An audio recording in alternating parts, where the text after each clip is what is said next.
Hello everyone and welcome to our show. Today we discuss about link building, how you can earn high and relevant backlinks for your website, high authoritative links. I'm so excited to discuss this topic with Jeremy Moser. How are you? Good, man. How about you? And thanks for having me. Yeah, for me it's a big pleasure. I check out that you have a good experience on this field.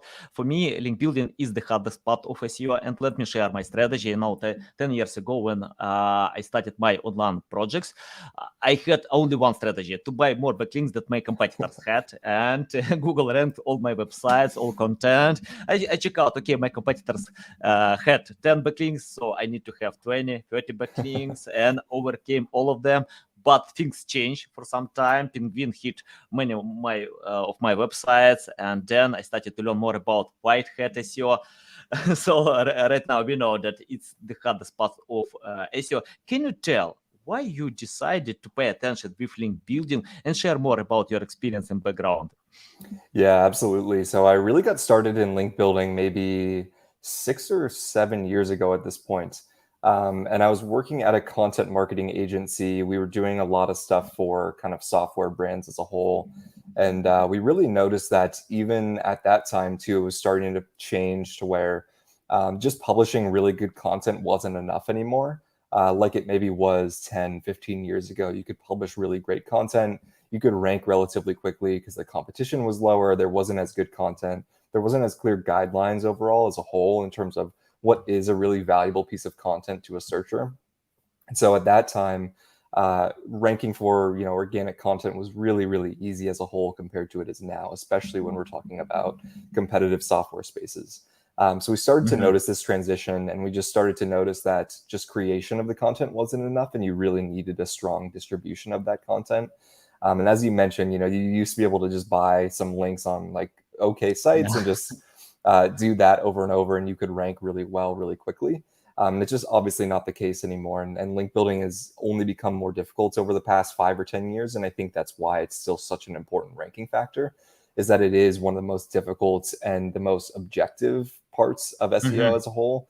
Whereas content, when you look at it, is very subjective. So it's looking at a piece of content saying, did you satisfy the user intent? Obviously, that stuff is good. But is the quality content good there? Like, is it a good piece of content? A lot of that is subjective, whereas getting high authority Mhm. links from a really good site is a very objective measure that your content is good enough for them to mention and share. And so that's really how we got into the link building side of things a little while ago. And it's been Mhm. a good ride from there. Okay, nice, nice. Can you tell why are links important in SEO? Because I remember when Google created this algorithm, Yahoo and AltaVista had much better, higher positions than Google, but things change after creating this algorithm to analyze content by having these backlinks, and Google improve this game a lot. What about today? Because I often get the question, it's important, probably it's not. And many websites, for example, I had a speaker on my podcast, and she told me she doesn't know anything about link building, and she has traffic more than 1.5 million people a month. And I check out her content. She creates linkable content. She gets all these links naturally. Yeah, I think that's great, and she doesn't deny that link building is important, but she knows how to create this linkable content. Can you tell for average data why links are important today? Yep, absolutely. So, talking about links being important, usually in SEO, you like to bucket it into three main sections. So, number one being technical, number two being content, and number three being off page. And kind of what I touched on just before this really is that a lot of the on page content you create is very subjective in nature, in that you're looking at it, you're comparing it to another piece, they're probably pretty similar. There's not all that much differentiation you can do from a content perspective. So, I'm sure everyone has seen this just looking at a given search result for any single search. You'll see that a lot of the pieces of content are very, very similar. Maybe there's a little bit of difference there based on the brand that's writing it or the style, tone of voice. But the real objective difference maker there is link building, right? Is like, how do you Mhm. earn these really good links from good sites that signal back to your site that you're authoritative? A lot of this plays into EAT, or expertise, authoritativeness, and trustworthiness, something that Google If you look at their like how search works article, it's like one of the main things they say of how they determine what quality content is. And so I think there's a big misconception that quality content is just the on page, but quality content as a whole actually refers to even off page factors. And what other people Mhm. determine quality content is what they mention, is what they link to, it's what they talk about and share. So link building, even if you're not doing it actively, there's plenty of sites out there that rank with zero direct link building. They might just grab links naturally, like you mentioned, if they have some really unique or cool content. But you can start to see really direct correlations of like, if you look at any search results in a competitive space, everyone has a really high domain rating or domain authority, signaling that they have a ton of links. And it's really almost impossible to compete in those spaces if you don't have that authority, because a lot of the signals that you get from links externally are around trust factors, right? It's saying this authoritative source mentioned your article, and therefore your article is probably pretty legit. It's probably authoritative and trustworthy. And those are really key factors, especially going into things like the helpful content update or just any new updates that Google rolls out is really meant to serve users the best content. And the best content is not always your own just by the pure writing. It's by Yeah. what other people have a consensus on and what they determine the best content is. Yeah, valuable. Can you tell how to choose the right link building campaign? Because we discussed a little bit before the live stream that you pay attention to link reclamation, and it works for big brands that they have this brand awareness. What about the rest? For example, how to estimate your benchmark? For example, some websites have traffic, some projects started from scratch, the rest have good traffic and positions. Can you tell how to choose the right link building campaign according to benchmark? Yep, yeah, absolutely. As you mentioned, if you're a larger brand in the space, so you're already ranking really well for a lot of terms, you're getting probably hundreds of thousands of visits a month organically, that's when you're going to see the biggest impacts from link reclamation. So for anyone watching that's not sure what that is, basically looking to see where is your brand mentioned online, but maybe not given a backlink. Maybe the link is no follow. Maybe it's linked to the wrong page, and you're essentially going back to that site or that writer or journalist, whoever mentioned you, and asking them to add a link or maybe change the link back to a different page on your site, remove the no follow tag. Essentially, you're just going back and you're trying to reclaim that mention and get a link back to your site. So that works really well if you have a high traffic site. If you have a good brand that's naturally being mentioned, obviously that's kind of a luxury. Not everyone is going to have that, especially if you're starting from scratch or you're trying to break into an industry. That campaign is almost always going to be useless for you. So it's really reserved for really fast growing brands that are getting a lot of natural attention.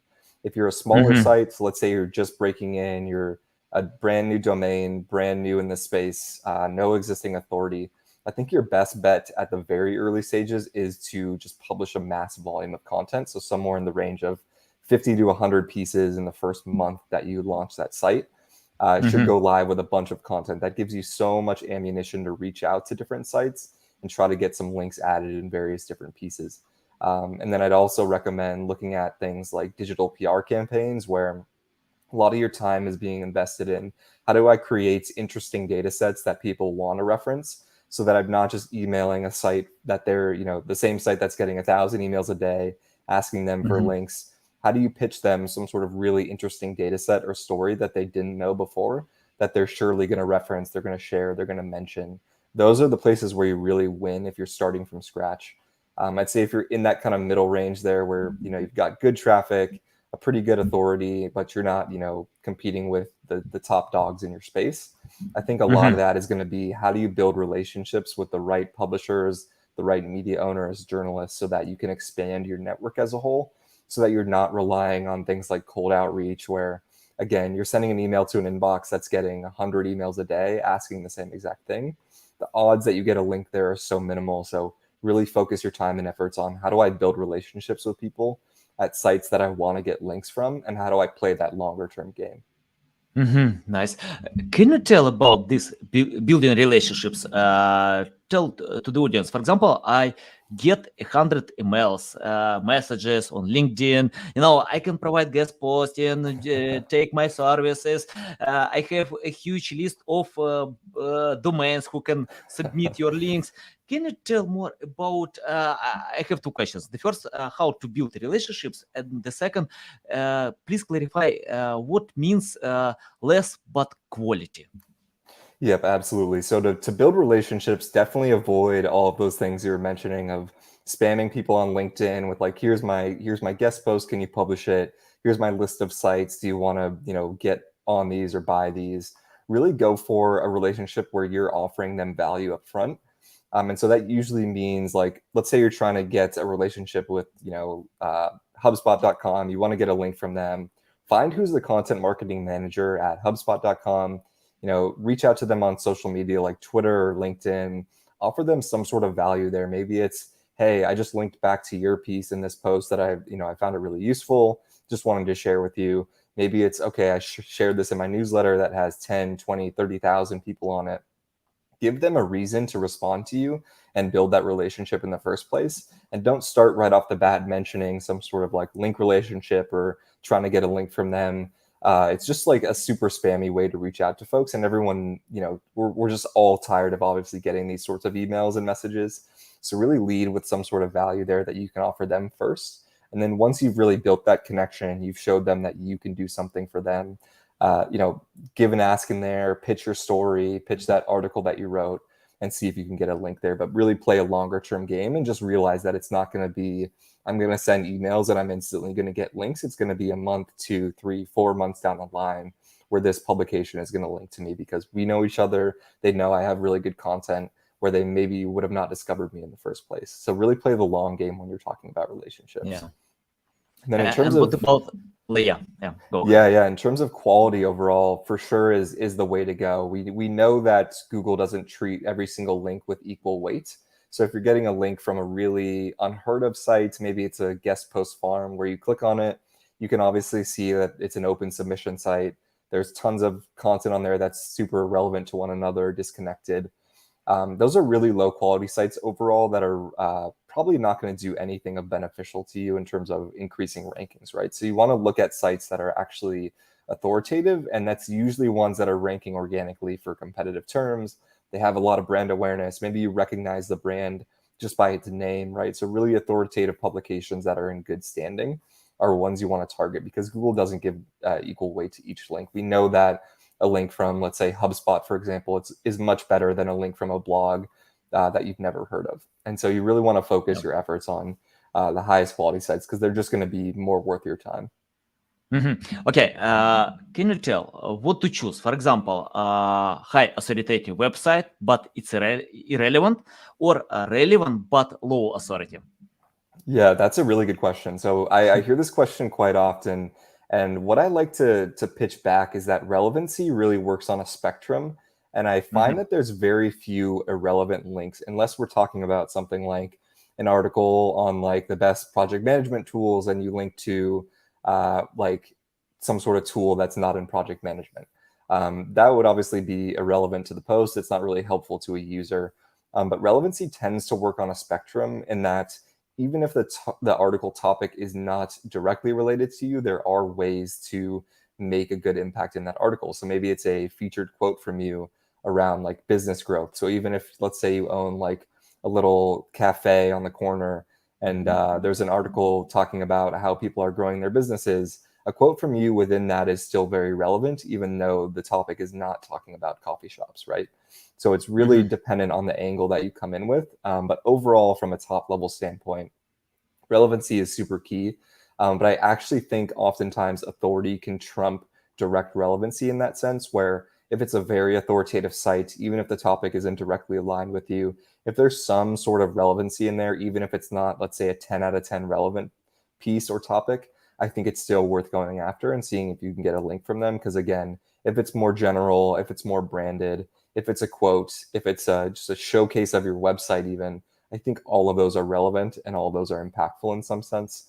But I would for sure bias relevancy where you can. Yeah, valuable. Let's talk about tools. Can you tell your loving list of tools that you any link builders must have, and why?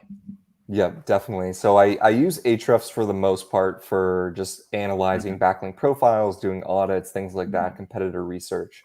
It's probably my favorite tool at the moment, though SEMrush I think has really good tools as well for particularly for content analysis on the content side of things. I think SEMrush does a really good job there. mhm, I also have been using mention.com a lot, especially if we're talking about link reclamation stuff, just looking to see where you're getting mentioned online, capturing those low hanging fruits.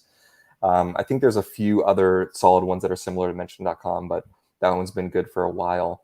And so those would be kind of the main tools we use for an analysis standpoint. And then when we're talking about outreach, I really like buzzstream.com. I think the campaign setup there is really nice. Responded.com is another great one by Farzad, good guy as mhm. well, good tool. So those would be kind of the main ones that we use at the moment. And then if we're doing more technical analysis, we tend to like things like Screaming Frog, where you can do kind of large scale audits on bigger sites. But from a link Mhm. building perspective, those are typically my go-tos. Mhm. Okay, let's talk about personalization. Can you share your tips how to reach out and get much higher response rate, open rate? Because I check out a few studies that the open rate of email link building campaigns around 8%. Yeah. It's low. How to improve it? How to get more open rate and the successful insertion of your links? Yep, absolutely. So I'd say number one would be going back to different mediums. So not necessarily Mhm. relying on just email for your cold outreach is always a good idea. So if you can Mhm. find someone on a different platform where their inbox is less crowded, is less filled with the same messages asking them for links, you obviously have just a better shot overall of reaching them and getting a response. So that could be something like Twitter is something that I've found success with. LinkedIn is another good one, though it's a little more spammy. The messages you get on there are more salesy, so people are kind of reluctant to respond there. So I'd say Twitter is a really good bet. You can also look at things like the hashtag journo requests, which essentially is like Haro, but directly on Twitter. So you can go to Mhm. direct to source there. You can find people who are actively searching for folks like this without Haro being that middleman that kind of hides email addresses, so you're not really sure who you're talking to, things like that. So journal requests on Twitter, a good tool that I would use there to contact people directly. And then personalization wise, I think again, really, you need to focus on what value you can bring others. And unfortunately, it sort of is a status game at the end of the day of like, do you have something valuable that you can bring people? Do you have a large website of your own where you can share their articles? Do you have a large newsletter where you can share it to folks? Do you have a large social media audience where you can promote their content? What is something that you can give them in return? Because when you ask for a link from someone, there's almost no benefit to them. There's all exclusive benefit to you, right? So you need to turn the Mhm. tables and say, what can I give to them that's going to make them want to reciprocate in some way? And it's really about how do you give someone value versus just asking them for a link is obviously, taking time out of their day. It's another kind of spammy email that they get. So you really need to think outside of the box and rely on Mhm. some of those different techniques. Yeah, love it, love it. Let's talk about creating linkable content. Can you share how to create such content? Because I often see when webmasters pay attention to content that bring traffic, but many companies create studies, simple tools to get links naturally. Can you tell more about that? How to create content strategy by creating linkable content? Yep, absolutely. I'm a big fan of creating a lot of content that doesn't necessarily have a direct keyword focus. And I think that's the Mhm. counterintuitive nature of some link building is that the content that you want to get links to, like the best whatever tools, or you want to get it to your product page, nobody wants to link to that stuff because it's boring. Everyone's pitching the same Yeah. thing. Everyone wants to get links to those pieces. So what you want to do is actually think outside of the box and say, here's an article that I can write that's going to stir up maybe some sort of controversy. It's going to take a really contrarian stance. It's going to, resonate with a good audience, but it's going to also make a different audience kind of weary, or they're going to talk about it. They're going to share it. They're going to criticize it even. So you want to look at it and say, how can I create pieces of content that they're maybe not targeting a search result like, the best software tool, whatever it is. Maybe you're just writing a long form piece of content that's really interesting. It's thought provoking. It changes direction in your niche. It interrupts those patterns that people might have. And that's the content that people want to share, right? So I think if you're looking at something more actionable too, on usurp.io, our website, you can see we have a state of backlinks report where we studied or surveyed, excuse me, I think 800 plus different people in the SEO space. And Mm-hmm. we really just asked them a bunch of questions around how they see link building as an impact on their content strategy, on their rankings, their traffic, et cetera, how much they spend per month. Do they use agencies? Do they go in house? So a lot of this information that just wasn't out there currently, we just figured, hey, this is valuable information, obviously, for us to know and for people in the space to know. Let's just go survey a bunch of cool people. Let's see what they say. Let's turn it into a report. Let's collect the data. Let's make cool graphs that people can share. So just look for content opportunities like that where you can create something interesting that people genuinely want to share. And I think that piece for us generated maybe 150 plus unique root domains linking to it, really good quality sites, Hi DR, Neil Patel, whatever, all of these Yeah. sites linking back to us.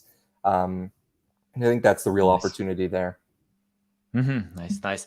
Uh, Let me share one story. I got the request from one of my clients, and he told me, "No, I can't promote one website for over 3 years. The main reason is that he bought like more than a million backlinks on Fiverr, but results didn't come. He didn't know what to do.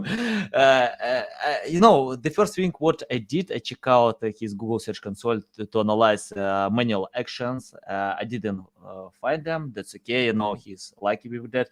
Can you tell what to do or how to educate such people, webmasters who don't know how to create white hat link building campaigns to lead in them in the right direction, because people don't know. For example, if you ask me how to, I don't know, to teach people to play basketball, I'm not good with that. So yeah, Yeah. but I know that it's better to cooperate with good coaches who can play, who know this game.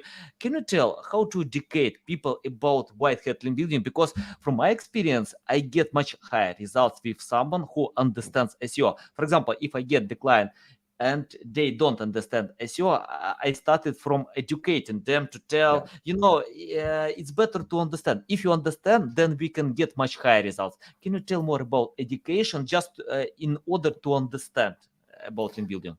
Yeah, absolutely. I think you hit the nail on the head with that example of the basketball coach too, right? Like Yeah. you want to do it right from the beginning so that you're not paying double time from a few different areas. So if you do it wrong from the beginning, you're paying to get those links that you're going to later likely pay another SEO to disavow them. And then you're also paying in the time that it took you from there to getting that penalty to recovering from that penalty. So you might have actually lost multiple years of time where you could have been ranking organically from just doing it right at the beginning. And I think a lot of that comes down to people are scared to invest in SEO from the start, so they look for cheaper alternatives.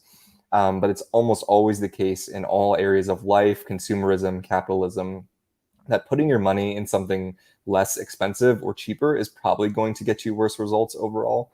And so looking at something from the standpoint of, okay, let's do this right from the beginning. We know it's an investment in future growth. But if you're doing this right from the early stages, it's really hard to lose when you have a longer term mindset. And so we see people that are trying to take shortcuts, that are buying links from Fiverr, doing things like this, where Yeah. it's almost a surefire way that, sure, you might have a little bit of success for a couple of months, but Google is just getting better and better by the day at sniffing this stuff out. And they're really, really good at knowing what are sites that are actually worthwhile, that their brand mentions going back to someone externally are actually a signal, versus these are the sites that link to 100,000 different domains from any different niche, and these links are worthless, right? So it's Mm-hmm. really looking at it from that perspective of, do you have a long-term mindset here? Are you willing to invest in SEO and growth for the next year? Or is this something that you're just trying to game the system for short-term results? And I think taking it from that business perspective to your clients and saying, hey, like, we could do this way for you, but in 2 to 3 months, those results are going to tank. You're probably going to get penalized. You're going to spend a lot of money up front, and then you're also going to spend money fixing those mistakes. And so I think putting it in that perspective for them is a really good education tool to say, hey, if we're going to do this, you need to do it right from the beginning, because we're looking at 5, 10 years down the line, and we want your business to be sustainable. We want it to be growing and not seeing these algorithm changes that come, multiple times per year, big updates. where your site is just continually tanking in the rankings. Yeah. Once I read a story about a teacher in Belarus in one university, and that was interesting that this teacher taught students Chinese over 3 years. And when someone from Chinese came to this university, they got it. This teacher doesn't speak Chinese, and she created his language, her language. Yeah, Yeah. this teacher taught students 3 years unrecognizable language. Nobody knows what kind of language was, and yeah, so it's the same with cooperating with specialists who don't understand about Yeah. link building, but they sell the service. Can you tell how to choose the right link building agency and tell about your benefits?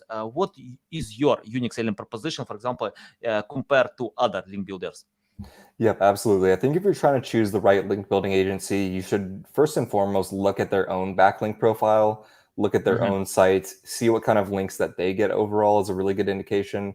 You want people that are doing the same things they're promising for you for themselves, right? You want people to eat their own dog food, it's called. Stupid phrasing, but essentially, you want people to do what they say they're going to do for you for themselves. So look at their link profile, see where they're getting links. Are they publishing that content that they're recommending you publish? Are they doing the studies that they recommend that you do? Things like that give you yeah. an indication that they've actually done those things and they're not just using that as like conjecture. They're not just saying you should do these things because this is what's trending. You should do these things because we actually did them and they actually work and we can actually show you with the data. So I think first and foremost, for sure, just get them to give you examples of what they've done. Get them to give you examples of the links that they build, the sites that they are on. Ask them questions around like what is a good quality link to them, what metrics do they look at and why, and get them to go deep into the process of link building for them and what they consider a really good, worthwhile site. I think is a really good Mhm, first step. And then for us yeah. overall, our differentiation has really been that we only focus on really high quality sites and we don't do anything that's low quality because Mhm, again, we've done this for our own sites and we have other companies and ventures that we own. And so we do a lot of link building for our own projects. And we know that just from experience from hundreds of clients, from our own ventures, our own sites, we know that one good link from a really good source is worth 100 links from super low quality sources. And so we know mhm, that our 80/20 efforts there are really best focused on the top quality sites, the ones that almost no one gets a link from, because that's why they're valuable, right? If no one else can get a link from that site but you, it's a really good indication that your content is really strong, that your site is authoritative, so you get a lot of that benefits back to your site. yeah, love it, love it. I found a few agencies. They sell PBNs, private block Yeah. networks, and uh, I like to ask them, okay, why you don't create these PBN networks to your projects? Why you Yeah. use white hat SEO? It's Yeah. interesting. If you Totally. believe that it works, so why you don't link to your projects? Yeah. So yeah. Exactly. Uh, Yeah. I have the question, and you can reply. It depends, but people still asking me about this question. For example, can you tell how to divide? For example, if I have one budget like 10,000 per month, and how to divide this budget between content creation and link building? Yeah, yeah, absolutely. I think it depends. I know I'm using the classic SEO phrase Mhm, of it depends. But if you're a more established brand, let's say you have a lot of good content published already, I think I would put most of that budget towards a link building or an off page focus because you mhm, likely have enough of that great content already. You just need a lot of that authoritative off page signal. So I'd look at spending most of your money on that, maybe a certain portion on refreshing and updating older content is obviously a really good thing, and we see a lot of benefits there. If you're a newer site, let's say you're brand new, your site has just gone up, you don't have any content pages on your site besides the homepage, the about page, whatever it is. I'd invest most of that in content at first. So probably for the first 2 or 3 months, I'd invest that 10K into just content so that you actually have a library of content to reference. And then I'd transition over to probably a 50-50 split where you're looking at half of that budget going to content every month, whether that's new or refresh, and then half of that is going to the off page. especially in a competitive niche. Just publishing content alone is not enough anymore. You can't, if you're, let's say you're going into the finance space, you're a fintech app, you want to rank against people like Robinhood, NerdWallet, things like that. You're just not going to get there by publishing good content. You need off-page signals, you need brand building, you need links, you need PR. So I'd invest at a that threshold. I'd start to switch over to a mix. But you definitely need, if you're a new site, you need to build up that library a lot in the beginning. I have the question about the type of links. For example, we have do follow, no follow, backlinks. Can you tell, for example, if I get backlink from Wikipedia, Forbes, for me it doesn't matter. It's no follow, do follow. It's authoritative backlink. What about the rest? Do we need to pay attention to get only do follow links, or no follow are great as well? Yeah, totally. So we've seen this change a little bit in the last couple of years where Google has kind Mhm. of changed or mentioned kind of little hints at their stance on no follow links, that they do sort of take those into account in certain circumstances. I think links from sources like that, where we're talking about Forbes or Wikipedia, are helpful on some level from like a brand perspective. I don't think that they're fantastic in terms of you just got this Forbes link and you instantly saw a massive increase in traffic, is usually not the case. I think a lot of those are good to have, but if we're talking strictly from an SEO perspective, I think even more niche relevant sites are just going to be better overall. Ones that are authoritative in your space. So let's say you're a software company and you do project management stuff, getting a link from other, really reputable companies that are talking about project management in software spaces, those are probably going to have a better direct impact than I mentioned from Forbes overall or Wikipedia. But I wouldn't discount those, obviously, right? If you can get a link from Forbes, you can get your own Wikipedia page. These are kind of trust signals overall that are obviously going to be beneficial to you. But in Mhm. terms of like a no follow, do follow tag, typically I like to prioritize obviously a do follow link, one that doesn't have like a UGC tag or a no follow tag. But I think those are still worthwhile. Honestly, I think the impact of those is getting larger over time, and we're seeing that true on our end of just building thousands of links per month for different sites. We're seeing that no follow links in the right context, in the right article, are still having a nice impact there. But I'd say if you can, obviously prioritize ones that don't have any of those tags, because they're just going to be more beneficial and more easy to track overall of their impact. Yeah, got it. I have the question about from your experience. What link builders don't need to do, shouldn't do, because it doesn't work, it's obsolete. It's better to pay attention to something that today works well. Can you tell from your experience? Yeah, absolutely. I'd say getting caught up in doing too many tactics at once for a link builder is usually a bad Yeah. thing. So you'll always see articles that say, here's 100 link building tactics that you can do this year. And it's like, you don't need 100 link building tactics to find success, right? You need maybe 2 to 3 that you can do really well for the next 3, 4, 5 years. That's where you're going to see the biggest impact overall. And I think getting more specific, like tactics like, broken link building, I think that one is just like not worth your time in terms of the amount of broken links that there are, pretty minimal. Finding those is really difficult. It takes a lot of analysis, combing through data. Then you actually have to have the piece that you can link there in replacement, and the odds that you have that exact one are not that high. So that's kind of a tactic that just takes a lot of your time and doesn't generate the same results as, let's say, building relationships or just doing a cold Mhm. outreach campaign for that matter. I think other similar ones, along those lines, where you're seeing things that are like these minuscule tactics, are not a great idea, and really just sticking to the buckets of let me, number one, build relationships, number two, post really interesting and unique content that people are actually going to resonate with, and then number three, do kind of cool campaigns where yes, you can do cold outreach and it still works for getting links, but do something different and unique there where you're sharing some sort of value to the end person that you're communicating with so they can share it. And I think as a link builder, you really just want to identify those 2 or 3 things that you can do very well. And you want to just ignore that shiny object syndrome of here's this new link building tactic that everyone says is really good. The chances are, if you're hearing about that already and you're seeing it on blogs, that tactic is probably overused and it's probably not going to work very well. Because we know that a lot of the tactics we read online or stuff that I read online is strategies that I don't use personally because I know everyone else is using them. And all of the great Mhm. strategies Yeah. are what people are not talking about, right? So you want to just get in the weeds and find what works for you. Find those little ways that you can make your campaigns better. And it's usually not stuff that you're going to read on like a backlinko blog post. Love it, love it. Yeah, I think it's the same on social media. For example, when I remember when I started my English promotion, because I got some engagement in Ukraine and Russia. We got high positions, but I decided to grow globally, and I tried to cover Facebook, Twitter, Instagram, LinkedIn, YouTube, almost all social media.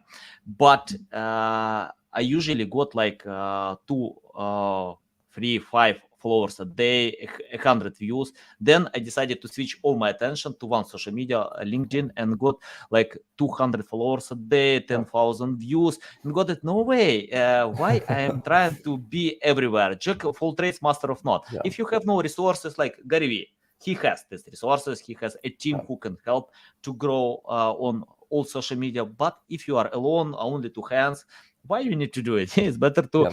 find one technique that will provide great results. Then you can take another one, but it's better to pay Definitely. attention with one technique. Yeah, Yeah. love it, love it. Completely agree. Okay, I have the question about, for example, let's imagine you started from scratch without any experience, knowledge, skills. What will you do today to learn more about link building? Yeah, really good question. So I would go to Learning SEO. I think .io it is by Aleda Solis. She has a Mhm, really mhm, good collection there of basically getting started on SEO from scratch, right? So she has a lot of articles, resources, helpful docs. I believe it's free. And you can just go on there and it's a collection. It's like a spreadsheet list basically containing a mhm. lot of different helpful docs, articles, guides, things like that, where you can really dive into everything there is to know about SEO. And I think that's a really good starting point because if you just search things around SEO, there's so many articles, so many videos. It's really hard to know where to start. And she did a really good job of just compiling a resource that says, start here, start in this bucket of technical, start here in this section of content. Here's good resources. She basically did all the filtering for you to say, here are the reputable sources that you can trust in here. So that you don't have to comb through, pages and pages of content or decipher which ones are telling you the truth or which ones have really good tactics. So I definitely would start there and use that as a really good resource.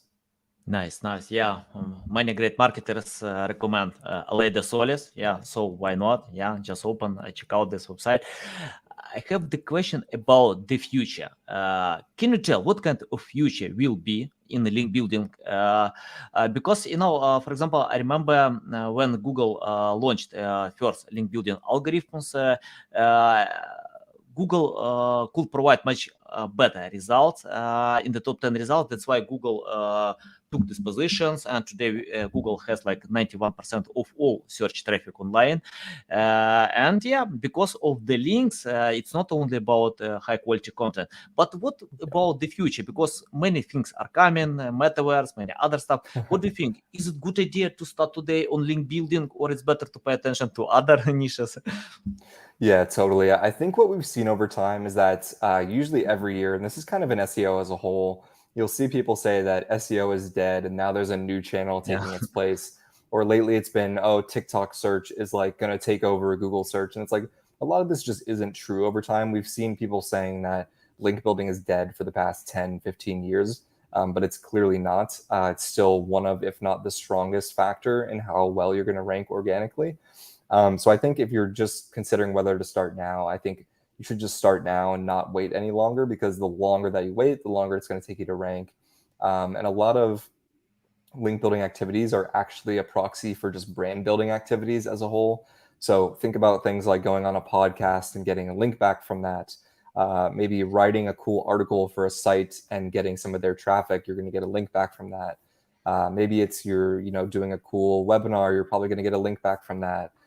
All these things are really just brand initiatives that you're doing that are fueling and growing your brand. And the side effect essentially is getting really good quality links from people. And so I think where we're trending for the future of link building is that Google is getting better and better by the day at discovering which sites.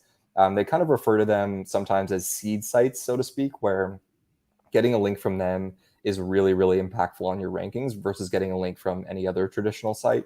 And I think we're trending more in that direction day by day of there's going to be a very small grouping of sites within your niche or just as a whole on the internet that are really trustworthy, that Google considers very authoritative, and getting links from those is going to be more important than ever, because competition is getting so strong, right? Link building is by far the hardest thing for folks to do in SEO because there's so much competition, there's so many people emailing out there, there's only so many great quality sites that you can trust in your niche, right? So getting links from those is becoming more and more difficult. And I think that proves the case and will continue to be a good case in favor of link building. In that, if it's extremely difficult to get good quality links, that's probably a good sign that it's a really good ranking signal, because when you can get those links, that's a really good sign that your content is very good and very helpful for users. Nice, nice. Uh, I want to ask the final question that people often ask me about local SEO. For example, if I can choose just one link from local website but completely relevant, or relevant website but from other region far away from my location, can you tell which one to choose? Yeah, that's a really tough one, because there's obviously pros and cons of both, right? You want that relevancy, but you also need the authority. I think if we're talking strictly from a local perspective, I would probably just go with the relevancy over anything, because you would Mhm. usually find, if you're looking at a very localized section or website, or maybe you're in a smaller town, maybe it's not like a massive city or something, the sites in your kind of smaller town are not going to be authoritative. They're not going to be, by traditional standards of like they have thousands of links. That's just not going to be the case if it's a small site in kind of a small localized area. So I think authority there looks very different than traditional authority. You're not going to see a site with tons of traffic, tons of links, a high DA, DR, but it still might Mhm. be authoritative within your actual localized area. So I'd say always prioritize the relevancy in that situation. And best case scenario, you get both. Nice, nice, love it. Yeah, totally. Both is better. Okay, Jeremy, it's a big pleasure to get on my show to learn from you. Tell our audience how they can reach out to you, learn more about you, follow you. Yeah, absolutely. Thanks for having me, man. And you can reach out at usurp.io. That's userp.io. That's our site. And then you can also connect with me on Twitter. If you just search my name, Jeremy Moser, I'll show up on Twitter there. And yeah, feel free to connect and reach out. Okay, guys, you can find links and social media plot profiles in the description below. Listen to us on Apple, Google, Spotify. Thanks again for your time. A big pleasure. Welcome back anytime, to share more value. Guys, you need to follow Jeremy. You can see a lot of valuable insights. So valuable. So I think, yeah, it's a good idea, to learn more, to get more, and ask, connect with Jeremy to learn a lot more. Okay, guys, love you. See you.